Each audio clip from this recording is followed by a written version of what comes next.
friends, I am back here to do the second part of my July reading wrap up.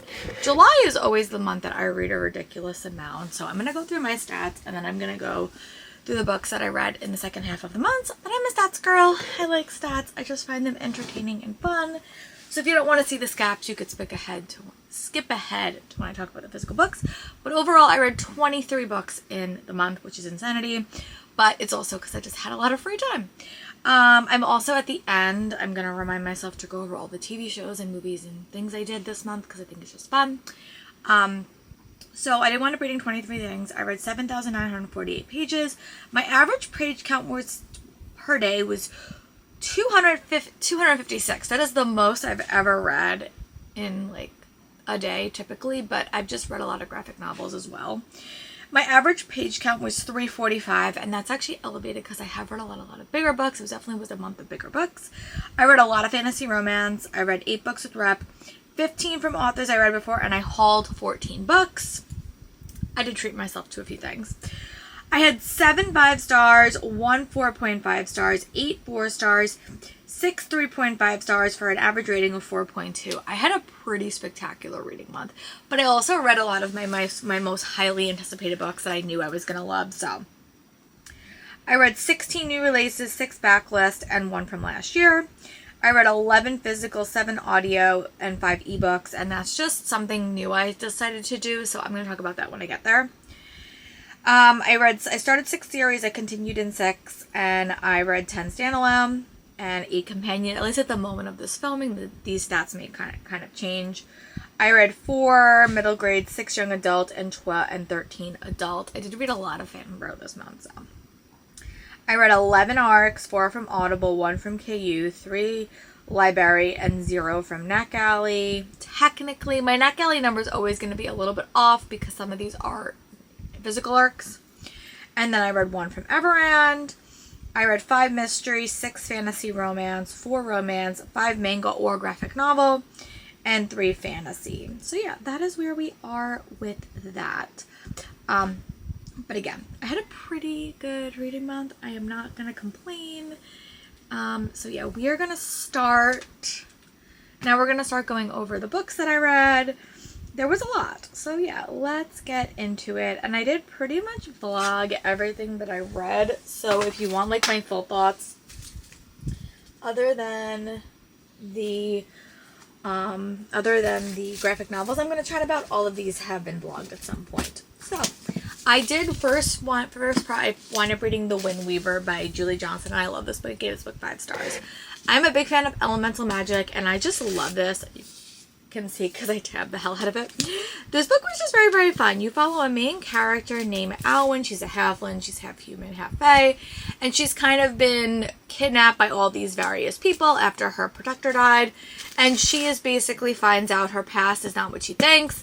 And she is basically on the run with this prince. And it's just a very, very slow burn romance with a very, very fun magic system. I think this is the perfect blend for me of a fantasy romance because it does have a romantic element to it, but it also does have a very, very cool plot line. I love the magic system. I love the elemental. I really did love the main characters. And I was flying through this book as I was reading it. Like, I really do like the dynamics between the characters. I love the magic system, but I also was really invested in the character. I felt like she had a very, very fun, point of view. We also did get a couple of side characters that I really liked. There was found family found in this story. And if you're not typically a Fanro fan, I would pick this story up. If you're more of a fantasy-led reader, but like elements of romance, I definitely think book 2 is probably going to have a stronger romantic plot line. But I love this book and I gave it 5 stars and I can't wait for the sequel. I think it's called The Storm Singer. I will definitely be looking for that when arcs start coming out. But yeah, I gave this book 5 stars. And then I started to read a graphic novel before bed. Everyone that I know can read before they go to bed. I just can't do that. I get so tired and I don't remember anything. So what I'm going to try to do, especially when I go back to work, is just have a graphic novel on my Kindle that I can just read before bed. And I think that might actually help me because I feel like those are less they're less engaging in my mind and I can just kind of flip through them. So the first one I picked up was The Ghost Keeper by Joanna Taylor. I saw Julie from Keep Calm's Books and Coffee read this, but I can remember I'll link her because she did her review relatively recently. And I read it, and here's the photo.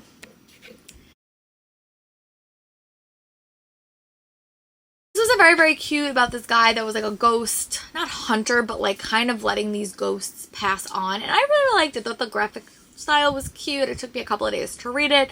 It was a very, very quick read, and I just found it very, very heartwarming. There's some representation in it, and it was just a fun book. So I gave this book 4 stars for review. And then the next book that I read was Battle of the Bookstores by Allie Brady. I gave this book 5 stars, but here's a photo for you because I listened to it on audio.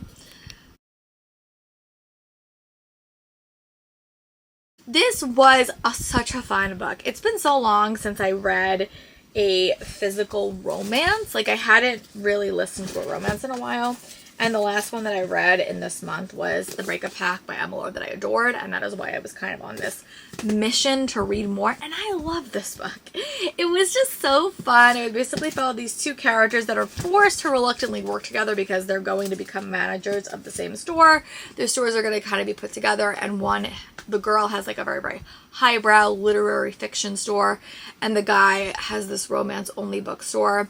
And they're kind of forced to kind of compete to see who's going to be the manager of this new store. And it was just so fun. It's how I like an enemies to more romance. It was fun. There was small town vibes. There was like saving something, like saving the stores. I really, really loved it. I love Allie Brady. And I would definitely read more by this author in the future. But it was just such refreshing. And I loved listening to it on my various bike rides. So yeah, that was definitely a 5-star read, one that I really, really enjoyed. And then I picked up another romantasy. I picked up Wendy's Ever After by Julia Wright. This is I would say it's more of a fantasy book, but there is a romantic element to it.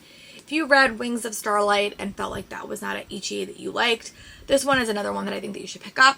But basically it follows what happens after Ever After for Wendy. Wendy unexpectedly gets sent back to Neverland to kind of solve another mystery with Captain Hook's nephew, and Peter's there, and it's just fun. I just read this in like a day. It was a very, very quick read, very, very low steam, low spice.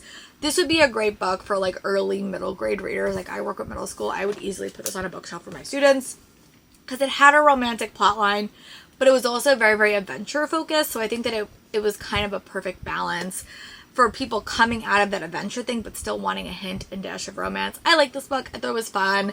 It was cute, and I would definitely pick up more by this author in the future. And the next book that I read was another 5-star read that I predicted. I had read by this author before.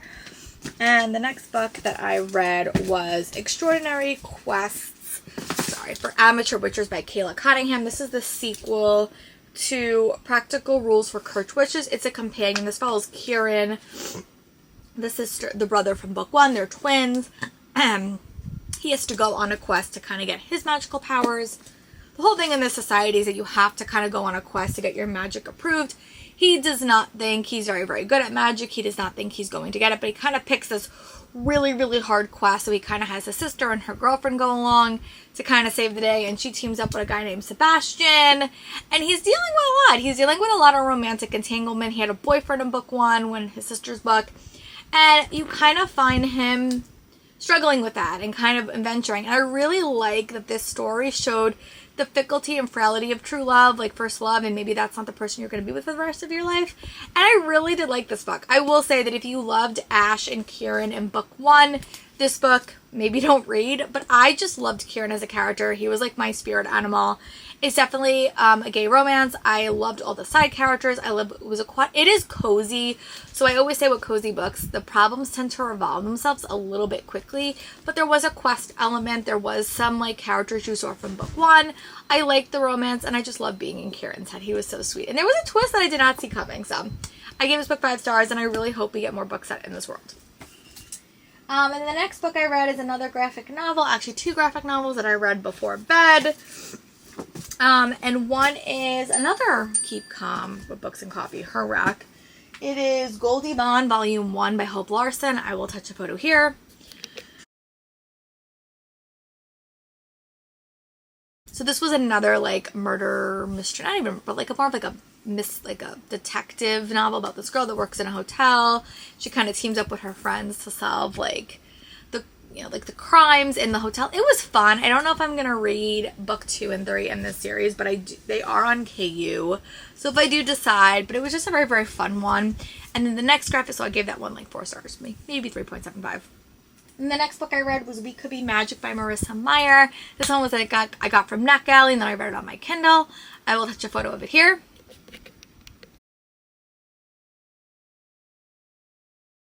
I love this book. This book was so cute. This is like a 4-star read. It basically follows this character who basically dreams of working at their version of Disney. That is her dream. She loves Disney. She wants to be a princess. And things do not go according to her plan. She kind of gets chosen to be other jobs that she doesn't want. But she eventually, it's like just like a summer of self-discovery, finding out what you want, pushing yourself beyond your limits. And her job changes. And I just think it's a fun summer job. It's like, you know, everyone has a moment where you really, really want a job and you don't get it. It kind of goes in a different direction. And I think that was a good lesson. But there was also a very, very magical, mystical moment at the end. And I loved it. I gave this book 4 stars. I'd love to see more books set in this world. It was just very, very fun. Very, very Disney-esque, but not Disney. And I really, really liked it. I gave it 4 stars. And the next book that I read a couple of books back to back that all kind of had the similar notes. So one is Girls of Dark Divine by Evie Woods. This is a fantasy horror light novel about a main character who's a dancer, but these dancers are being held hostage by their like leader, and he kind of forces them to dance, but then they go to this new city and they kind of uncover what is keeping them there, and a ghostish, like a boy kind of comes into their lives. I like this. I will say this story, along with another ones, I felt a little bit disconnected from the characters. This, I think, is the longest one. This one's like, is almost 400 pages. And I still felt like a distance from the characters. The plot was very, very interesting. Again, I'm not a big horror fan, so it was more like fantasy light. It did have the shadow daddy trope, but in like a toxic way. There was a very, very cute romance in here. I would not say that this is a romantasy. It's more of a fantasy light story. But I had a fun time. It's very, very historical. I read another one that was also very historical, but it just felt a little bit distant from the characters. I didn't feel that connected. But if you're looking for something that has like a boarding school thing, or kind of like there's dancing in here, but also like a little bit sinister, I'd pick this book. I gave this book 3.75 stars review, and it does come out in October. And then the next book that I read, I just got this one in, was Chasing Shelter by Catherine Cowles. This is book 4, I think. Yeah. Book 4 in the Sparrow Falls series, and this is Trace and Ellie's book. I love this book. I gave this book 5 stars. This book was very different to me because it did have Trace, this is very much a found family story about a woman and her husband that adopted these kids, but then the husband died, so she is kind of dealing with the trauma of that. So you have Trace, one of the kids that was adopted, and Link's little sister Ellie, and it's just such a sweet story. You really do get the found family vibes in this, and you kind of do see all the characters again.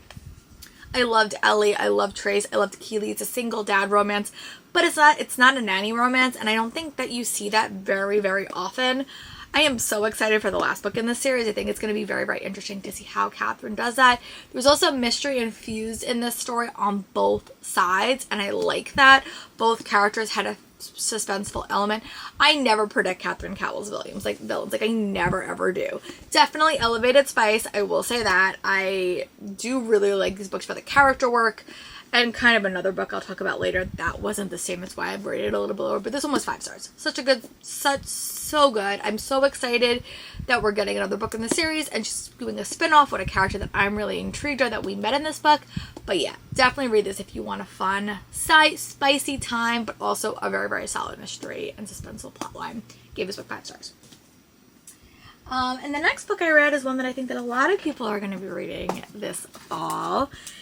And that is Alchemy of Secrets by Stephanie Garber. This is her first foray into adults, and I really like this book. I gave this book 4 stars. I will say, kind of the similar thing. I would classify this as a fantasy mystery. I would say that if you like a fantastical mystery, this is a story that you would like.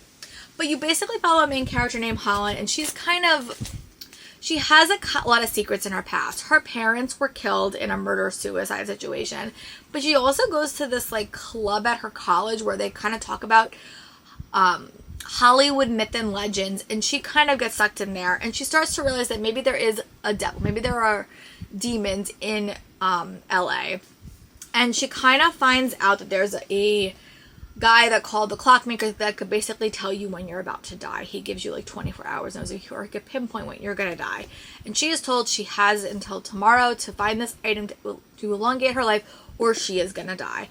So she teams up with a couple people along the way to try to extend her life, and things go from there. I will say this is a very, very fast-paced story. It is, my art copy is like barely, it's 320 pages. It's not that long, and I think that that's where this story struggled a little bit for me. I love the fast pace. Like, I was reading this when I was watching Stranger Things, and I just kept flying through the pages. I flew through it. The one thing because of that is I don't think the character work was as good as Stephanie Garber can do, because I think that it was just such a short timeline. There were a lot of characters, and to be honest, other than Holland, they all kind of flowed together in my head. There was also some elements that just dropped in the middle of the story, but I am really hopeful we'll get more books in this series because the world was so interesting. The world was so rich. I felt like I was reading something really unique and really, really different. I love the mystery plotline. I love the fantastical elements and the myth elements. I just wish I felt more connected to the characters, and that's why this book only got 4 stars, but it is coming out in October, and I think will be a great early fall read. And the next book that I got was the one that I had a little bit of an issue with, and that is Fall That I Want by Larry Parrish. I only gave this book 3 stars, and this book, unlike this, I felt so connected to these characters. The romance made sense. This was a insta-love spice fest, and I like the vibes. This is a perfect fall read, but I just missed the character work. I felt like this was an insta-love story, very, very spice and steam focused. It was fun. I don't really think I love billionaire romances, but I got this from ALA. I wanted to read it and get my review out. It's coming out the end of August. But yeah, I've read the audio. I don't know if they're going to change any of it. It was definitely elevated spice, but I just had a fun time with it. It just wasn't a new favorite. I don't know if I'm going to read something by this author in the future, but it was a fun read. It was a quick read. It was good for my bike rides, and I only gave this book 3 stars.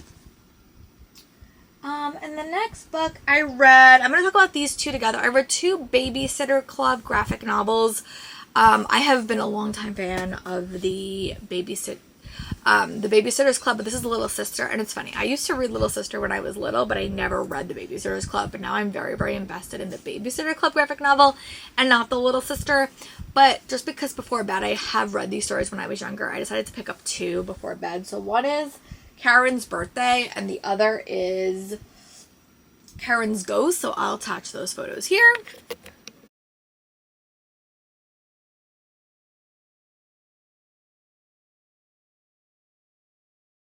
They're really, really quick graphic novels. I read them before bed, and these are stories that I remember reading when I was little. Like, I read these all the time. I think I love this series so much because I was a only child, and Karen had a lot of brothers and sisters, so I just really, really like that. So I gave this book 4 stars, and I definitely want to read more as I can get them from my library. And then the last book that I finished reading in the month was The Library of Lost Girls by Kristen Phipps. This was, again, very, very similar to this story. I have similar complaints. They are very, very similar. I felt very, very isolated from the characters. But this story is also another historical story. It's set at a boarding school. A character named Gwen, her sister went to this boarding school, came back, was very, very different. So Gwen got herself set there, and she has to kind of uncover the sinister secrets in there. This book, again, is just 320 pages, and I felt like I was a little bit disconnected from the character, but it's a horror-like story. These 2 are books I like for my horror. Like, for my horror and mystery, these are the perfect books for me because I don't like a lot of that. I get too scared. This is perfect. It kind of gave me Stepford Wives vibes. I will say, if you back in the day read the series that shall not be named, because we don't talk about her no more because she's a horrible human being, but there is a scene that really reminded me of an element to book 5 in that series. So know that going in, if anything about that author triggers you, there is a very, very big plot point. It's not the exact same, but it did give me vibes of that book. But I just liked it. It was her uncovering a mystery. It was sapphic. There was some sapphic elements to this story, and I really did like it. These books are very, very similar to me, so if you pick up one, you may like the other. This is more historical fantasy, and this is more historical horror, I will say that. So yeah, those are all the things that I read in the month of July.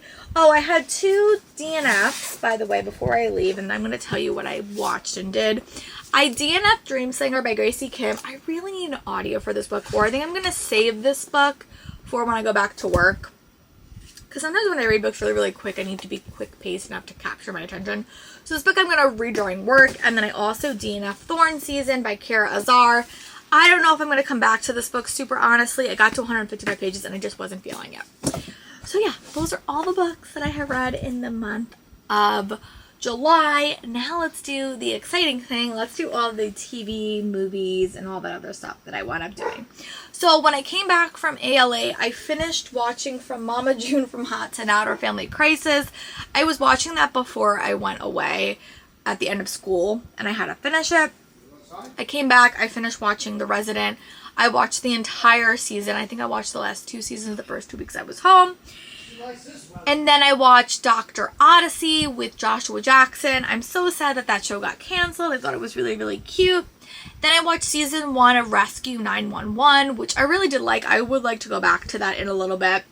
But I was on a Sadie Sink kick. I saw John Proctor twice in the last 2 months.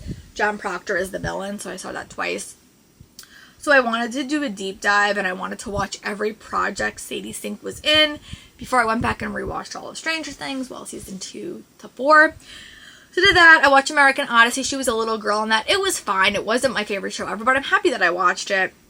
And then I watched Eli, which is a horror movie Sadie Sink is in, and it was very, very, atmospheric. Then I watched Amy Bradley is Missing, which is a documentary on Netflix. That's a true crime case I have followed for many, many years. And it's just funny seeing people on TikTok go off and have their own theories. But I did watch that. And then I watched all of the what are they called? Now I have to see the graphic. Fear Street. I watched all the Fear Street movies because Sadie Sink is in all of them, but her movies mostly movie 2. But I watched all 3 of them. I think 2 is obviously my favorite. Then I watched the All Too Well 10-minute movie with Sadie Sink and Dylan O'Brien. Then I watched Dear Zoe, which Sadie Sink is the lead in. That's her first indie debut, I would say. And it's about her younger sister that died in her trials and tribulations. Then I watched The Whale finally with Brendan Fraser and Sadie Sink. I really, really liked that one. That one was obviously been very, very popular. And then I watched, I can't remember the name of this one. I think it's called Sacrifice. It's a cult movie. And her dad is a cult reporter, and she kind of gets sucked into the cult. Then I watched Odessa, which was very, very interesting. I want to definitely listen to that music when I go back to work. And then I watched seasons 2, 3, and 4 of Stranger Things, and I don't know which one I like better. I really do like 3 and 4. I think those are my new favorites, and I'm very, very afraid for season 5. Horribly afraid. But yeah, that is all that I did and experienced in the month of July. August is going to be even more crazier, but I'm really excited to share my reads with you then. So yeah, let me know in the comments what was your favorite book of the month, and I will talk to you guys soon for another video. Bye!